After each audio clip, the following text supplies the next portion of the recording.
Hey, it's Mark Ferguson with Investor More, and I'm standing outside a house flip I just bought today. We've been kind of slow buying properties, but in the last week I've bought 3, so we're trying to make up for that. This is an interesting property. It shouldn't need a ton of work, but I'll talk about how I bought it, what I paid for it, what it will be worth. This will be one we'll hopefully get through pretty quickly. And then of course, we love the likes, comments, shares, and seeing new subscribers too. So this property I actually bought from another agent who has brought me a couple of deals. So that's always nice when you don't have to do a ton of work to find deals. We buy a lot from the MLS. We buy from wholesalers. We do some of our own marketing. But a lot of times I have other agents, not even from my office, but from different offices, who come to me and say, hey, we've got a seller who wants to move fast, or they don't want showings, they don't want to list their property for whatever reason. Do you want to come take a look at this property and see what you'd pay for it? And sometimes it works out, sometimes it doesn't, but this was one that actually worked out. Like I said, this is one of 3 properties we've bought. I bought a laundromat and car wash, which I've been talking about a lot lately, so that's a really interesting property. And then we bought another house flip out in the country with 3 acres, a 3,400 square foot house, and a garage plus a shop, which is a cool one as well. So I have lots of interesting stuff coming up on the channel, aside from all the other properties I've got. Got quite a few commercial, residential properties too. So the agent called me up, said this house had been listed last year, they couldn't sell it. Now the seller just wants to move out of state, they just want to get rid of it. Would I come look at it and give them a price? So I did, met the seller, super nice person, and looked at comps, and I figured it was probably worth around $390,000 to $400,000 fixed up. So I looked at the repairs that were needed, which aren't that many, my costs, financing costs, selling costs, closing costs, all that stuff, and I offered him $310,000 for it. Lately, I feel like I don't expect any of my offers to be accepted because with inflation and different things, just our costs have skyrocketed. As far as repairs especially go.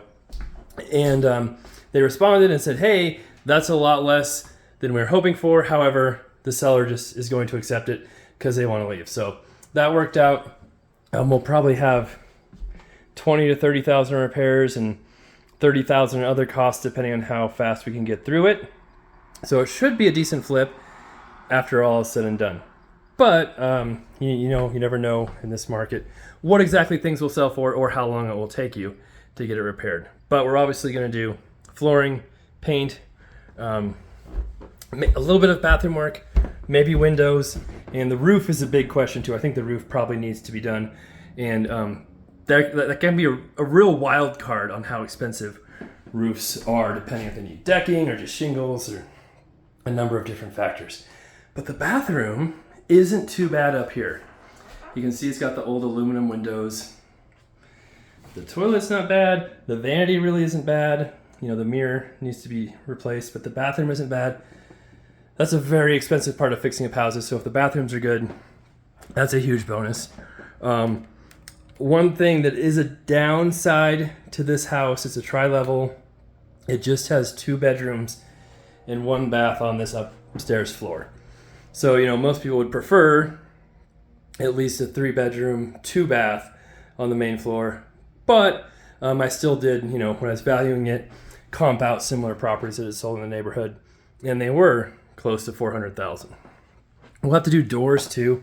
Most of the doors aren't bad, but there are a few that have holes in them, some that are missing, and that really can make a house look so much better, just putting upgraded doors on as well. It has a popcorn ceiling, and I doubt we'll mess with that.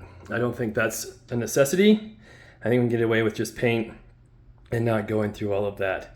So this would be the master bedroom, no bathroom, but it's bigger. And then, is that Pokemon? I'm not sure, but it's got some sweet custom paintwork in here, unfortunately, that we will have to get rid of. So there you go. A couple of closets up here, which is always nice. And then we've got our lower level down here. more holes in the doors. And it does have a nice fireplace, so that's a nice bonus. The wood up there is just fine, but like the windows are older, so that's something we'll have to order right away. They can still take some time to get in. A lot of stuff with the supply chain issues took forever the last few years. A lot of that is getting better now. Windows are still something that still takes quite a while. They did have dogs, and I like dogs, but I'm also allergic to most dogs. I have a dog, but it's a hypoallergenic dog. But I haven't started sneezing in here yet. I probably will once I get out of here. So we'll see how that goes. Weird lights up here. Well, it's just a weird ceiling. I don't know if we want to go to the effort of fixing that, or just kind of, if we can find pieces to replace that and fix it, we'll see. And then there's another bathroom down here too. Right here. This bathroom, isn't as nice as the one upstairs, but it's okay. The shower's a little weird. We've seen these before, but they cut the tile for it. Replacing it would be very expensive. I think we're gonna leave the shower, but try to upgrade the vanity, mirror, make that nicer. And one nice thing about this too is the water heater is older, installed in 2008, so it's probably at the end of its life, but the furnace AC was just done. So that can be a big expense now too. That's one of those things that is just skyrocketed in cost. Obviously it needs to be cleaned, but furnaces, ACs are just so much more expensive than they used to be. And it seems like almost every house needs a new one. I didn't talk much about the living room. Obviously some dog hair here, but flooring, window, paint. And we're looking at this, Nikki and I think they cut that out because the vent was right there, and probably when the furnace came on, it would blow the curtains. So they did that to help stop that. The screen door I could not get open, but I'm pretty sure when I was here before, we went through the back garage door. That's how we got to the backyard. These are older cabinets, but they are solid wood, good quality. I think we can keep those. Countertops, we'll probably change the counters. Maybe you've got your backsplash there. We'll think about that. But the stove and dishwasher are actually very nice. As long as they work fine, we can keep those. That's a bonus. We almost never get to do that. Appliances have also gone crazy in cost since COVID the last couple of years. And then, you've got your laundry room right there. So there's no basement. It's just a tri-level, just a crawl space under here. And then here's your garage, 2-car garage, which is nice. Another snowblower. My laundromat had a really massive, huge snowblower. Not sure if it works. It would turn over. One of my contractors was trying to get it to work. This one is like the complete opposite, the tiny snowblower version.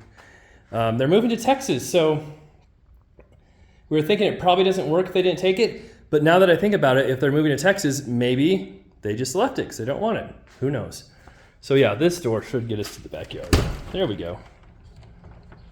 Oh yeah, I don't know if I showed the custom dog door. This thing was pretty fancy. I think it's out of batteries, but I haven't seen one like that before. High-tech pet. There you go. So the backyard obviously does not have much grass. Honestly, that's probably something we won't worry about too much.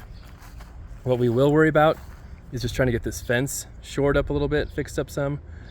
Don't know if the neighbor wants to help with that or not, but it is pretty bad. But another nice feature here is, I haven't opened this gate to see if it opens. It's got like a weird nail tie chain thing here. Well, anyway, it backs to open space, kind of, and a little path. So that's kind of a neat feature. And then here's the back of the house. You can see the antenna did definitely fall off the roof a little bit. And there's some siding that's a little bit rotten over here. So we might have to replace a few of those places and paint some back here maybe. But yeah, AC's new. Has a swamp cooler too, not that we need that with your AC, so I don't know if we leave that or just, oh, hi bird. I didn't even see the robin right there. Tree will need some trimming, but that's the property. Like I said, we paid $310 for it, probably worth around $400. We'll probably have 50 to 60 in costs in it, so it won't be a home run massive profit deal, but it should be a fairly easy quick one and move on. So those are always nice flips to do. Sometimes those flips do better than the massive remodels that seem like they have way more profit until you're done with them and you realize all the time and repairs ate into all that profit. So that's it. Thanks for watching.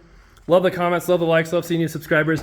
We will have update videos on this remodel as we get into it, and of course the remodels on our other flips and the updates on my other businesses as well. So if you're new to the channel, welcome. Hopefully you stick around, and love to hear what people think too as far as comments and all that. All right, take care. Be back soon.